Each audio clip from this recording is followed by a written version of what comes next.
won $112,000 today. Don't want to die. Death is a constant reminder here. Where people we kill, we advance. You ain't supposed to be alive. Stealing, shooting people, doing whatever I had to do. We had to make a living. I want him dead. I want his family dead. I know how to grind. I started from the bottom. Never rat on your friends. Race to rackets. It's rough on a black man. Hold up, we're gonna blow this whole...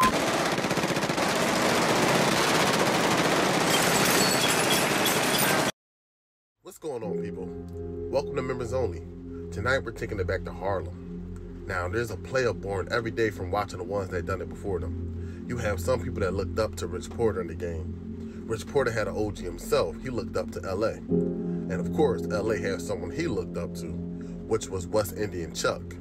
See, we could name a couple of players in the game that touched the M. We might could name a lot, but we can't name many that done it at the age he did. Arriving in America from Antigua at the age of 15, by the age of 18, he was already a self-made multimillionaire. Now, you know other countries still look at poor people in the ghetto as privileged in America. So hitting the streets, he knew he had to work twice as hard as others, and he sure out-hustled his competitors. He will make his money and send as much as he can back to his family.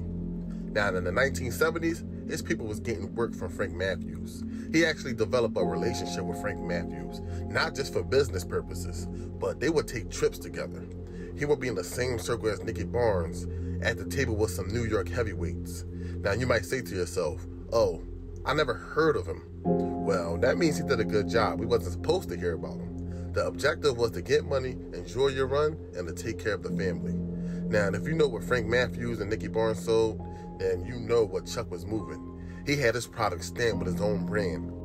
Now, when it came to vehicles, you know he had a few tours you could catch him flying around in the city with.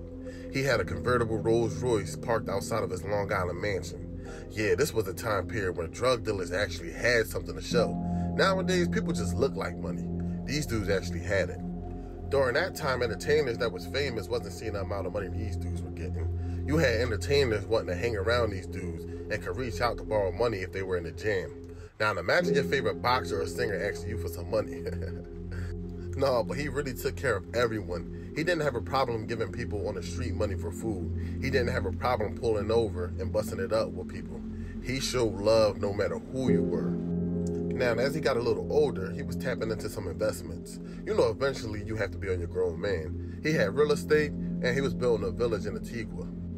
Now, this man was someone to look up to when it came to the younger hustlers in Harlem. He would give a lot of game. He would also have a good relationship with Alpo Martinez.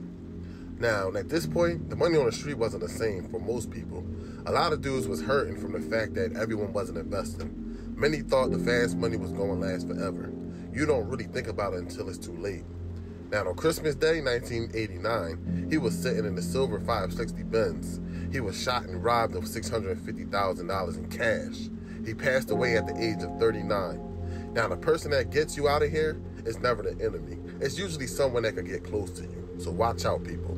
With his situation, it was a childhood friend that was around but was always jealous of his lifestyle. Being around people, you really have to watch how you spend money around them. Okay, like he robbed them, but that wasn't enough. He had to take this man's life. Pure hate. Now, the amount of love Minnie had for Chuck, his death couldn't go unchecked. The person responsible for the death was found and tortured with his son. Both were found with their things cut off in an abandoned building.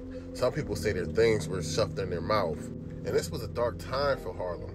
This was around the time the Preacher Crew kidnapped Rich Porter's little brother. Then Rich Porter was murdered. It was so much going on. It went from the flashy glamour lifestyle to dark and grimy. Guys wasn't pulling up to show love anymore. You really had to watch your back.